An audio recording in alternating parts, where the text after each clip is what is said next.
Welcome and greetings, career-minded superstars. You are listening to the exclusive Career Coach, your podcast for all things career. And I'm Lisa Edwards, the indispensable career coach for superstars just like you. Now let's dig into this week's topic, shall we? Go from dragging yourself to work each day to finding a job you love. The Career Spring program is for high-achieving and ambitious mid-level professionals like you who are looking for a job that uses your zone of genius, recognizes your value, and pays you what you're worth. If you're ready to learn more, schedule a complimentary consult using the link to my calendar in the show notes. Be sure to follow me on Exclusive Career Coaching on Facebook, Lisa Edwards on LinkedIn, and Lisa.Edwards on Instagram. Greetings. Hey, a reminder, if you haven't checked out my free monthly webinars, now is the time. If you want to see what the next topic is, you can head on over to the link in the show notes. They are always on the third Thursday of the month at 4:00 p.m. and they are 1-hour masterclasses on a job search topic. Check it out. All right, this week we're going to talk about how to position yourself as a star performer. And according to the book, The Emotionally Intelligent Workplace by Chernis and Goldman, there are key competencies of star performers. A star performer is defined as someone who is in the top 10% of performance. So, whether that's at your company or if you want to think big in terms of your industry, I would define a star performer as my industry because I don't have other people in my company doing what I do. So the competency clusters, and this ties into what we talked about last week with the emotional intelligence episode 216. So we have self-awareness, which is understanding yourself. We have self-management, which is managing yourself. We have social awareness, which is understanding others. And then relationship management, which is managing others. So we've got two competency clusters about yourself, understanding and managing yourself. Two competency clusters with others, understanding and managing others. And the goal here is not to be a star performer in every competency in each of these clusters, but to have a good balance of competencies, or think of them as strengths, across the four clusters. And it's also important to define a derailer here, and that is a behavior or attitude that curtails your performance or advancement. So as you move up in a company, your visibility, your impact on other people, the scope, the sphere of influence that you have at work expands. And because of that, one derailer can undermine or kind of offset a whole set of emotional intelligence competencies. So it's not a sum here of like, I have 8 strengths and only one derailer. That one derailer can kind of wipe out 8 or more strengths. So again, I want you to listen to last week's episode on emotional intelligence profile, and those competencies, I'm going to mention them again very quickly here, but I go into detail with them last week. And that's going to be the basis of your star performer action plan that I want you to create from today's episode. So briefly, here are those competencies. Under self-awareness, we have emotional self-awareness, we have accurate self-assessment, and we have confidence. Under self-management, we have emotional self-control, trustworthiness, adaptability, conscientiousness, achievement orientation, and initiative. Under social awareness, we have empathy, organizational awareness, and service orientation. And under relationship management, we have developing others, inspirational leadership, influence, change catalyst, communication, building bonds, conflict management, teamwork, and collaboration. So let's talk through the steps to become a star performer, and then I'm going to actually create an action plan for a fictional employee to help you understand how this works. So step 1 is you want to think about the competencies. So of those 20 competencies I just mentioned, which ones would you identify as strengths that you would like to improve even more? So last week, we picked 10 of the 20, and I actually did my own. I gave you a scale of 1 to 10. How often do I exhibit that competency, in other words, when I have the opportunity to display confidence, let's just say, do I do that? 1 would be 10% of the time, a 9 would be 90% of the time, a 5 would be 50% of the time. So we really rated ourselves on those top 10 that are most relevant to the work that we do. Some of these apply less to the work we're in, the company we're in, the industry, whatever the case may be. So step number 1 is, what are the competencies that you currently identify as strengths that you would like to improve upon even more? And then step number 2, what are your critical derailers? Do you have any derailers here that could really override your strengths? Step 3 is, how can you leverage your strengths to help mitigate your derailers? So how can you take these things you've identified as strengths and employ them, engage them to help deal with your derailers? Number 4 is, what resources do you need to make this happen? Is there some training? Is there feedback? What do you need what tools, resources do you need? Step 5 is, who can support you and hold you accountable, and what can they specifically do to help you? So who are these people and how can they help you?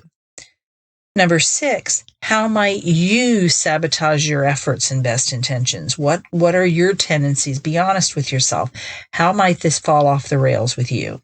And number 7, what will your first 3 steps be to begin executing your plan? So here's our example. So we're going to call our person Casey, and she is an assistant purchasing manager at a large manufacturing company. So step number 1, Casey's going to identify the 3 strengths that she would like to develop even further. And the ones that she's chosen are, number 1, emotional self-awareness. So Casey recognizes her feelings. She knows how they are affecting her work, but she would like to improve on owning those emotions in a male-dominated workplace without feeling guilty about having those emotions. So she gets kind of labeled in this male-dominated society as being overly emotional, and she wants to kind of regulate them, but also own them. Like, it's okay, I'm different from you people, and that's all right. The next one that Casey has identified as a strength is her adaptability. She's really good at going with the flow. She's a team player. She does not get, freaked out by changes in plans. But what she would like to improve on is seeing the opportunities for new challenges more proactively. So Casey recognizes that she's a bit reactive. Okay, here's this thing, we got to go with the flow. She'd like to be able to see around corners better and recognize that a change is coming, or there is the potential for change, and be more proactive about that. And then the third one that Casey has identified as a strength is building bonds. Casey has a really strong network at work. What she would like to improve on is her network within her community and in her profession. So she wants to step outside of her company and start building those networks. Step number 2 for Casey is to identify her critical derailers, and she's identified 3. So number 1, a big one for Casey, is confidence. She really hesitates to speak up in meetings. She doesn't always express her opinion, even when it's an area that she's very familiar with, that she has expertise in. The second one for Casey is organizational awareness. So she considers herself to be an apolitical person, and she resists the idea of playing politics at work. This does not come natural to her, but she is recognizing that that's an issue for her, and it will become more of an issue as she moves up in her profession if she doesn't address it. And the third one for her is inspirational leadership. Casey really wants to move up into greater leadership roles, and she recognizes that her kind of worker bee mentality is not going to serve her in those leadership roles. She really wants to become that inspirational leader that she sees in other areas of her company. So step 3 is how Casey can leverage her strengths to help mitigate these derailers. So to improve her confidence, Casey's going to leverage her extensive internal network to identify 2 or 3 mentors who are confident women and who would be willing to help her. So she really is looking for those mentors that are highly confident women to help her with her confidence. To improve on her organizational awareness, Casey's going to establish this as a goal with her boss, and he's really strong in this area. So she's going to ask him for help in navigating the political landscape of her company. And then to improve on becoming an inspirational leader, Casey's going to check out TEDx talks, YouTube videos, read books on becoming an inspirational leader. She's going to really get a lot of different perspectives and figure out what makes sense for her. Now, step 4, Casey's identified the following needs. And mostly what she needs to achieve all of those goals is some time. So she's going to reorganize her work schedule to accommodate meetings. She wants to be able to go to lunch and coffee dates with people in her company. She wants to start stepping outside of her company, to make contacts out there. And then she's going to learn about the inspirational leadership on her own, at home. So she's going to set aside some time for that as well. So she doesn't so much need training as she does, time to get all of this going. Step 5, Casey has identified her best friend who works at her company, but in a different area, as her accountability partner. So she has asked her friend, we'll call her Sarah, to help her in this process and keep her on track, keep her accountable.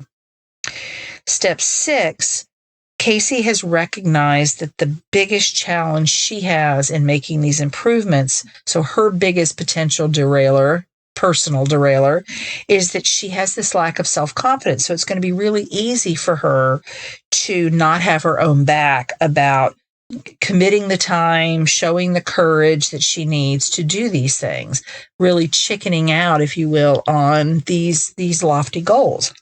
So her best friend happens to be very self-confident and assertive. So she's specifically going to ask Sarah for help in, as you hold me accountable, what I'm really concerned about is the fact that I won't think enough of myself. I won't hold myself in high enough regard to follow through on these things. And she knows that Sarah will help her with that. And then step 7, Casey has identified the first 3 steps that she wants to take in reaching her goal. So number 1, she's going to reach out to 2 internal contacts each week to schedule a lunch date, a coffee date, some other way to meet with these people to discuss becoming a confidence mentor to her.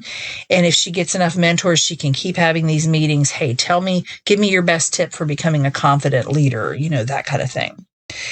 Step number 2, Casey's going to establish a meeting with her direct supervisor to discuss strategies to improve her organizational awareness.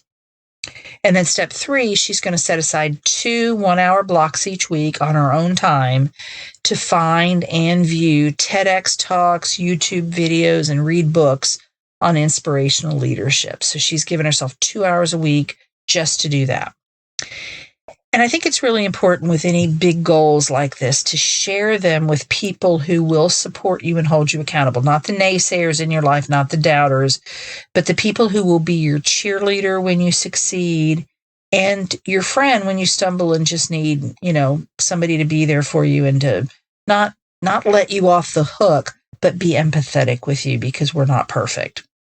I hope this has given you some feedback on how you can become a star performer, some very specific steps that you can take to get from wherever you are in your career in terms of your performance level to the next level. And I will see you next week. Take care. You've been listening to The Exclusive Career Coach with Lisa Edwards, CEO of Exclusive Career Coaching. It would be great if you would rate, review, and subscribe to this podcast. Also, I want to be your career coach, so be sure to ask questions about your career management challenges and job search situation. Until next time.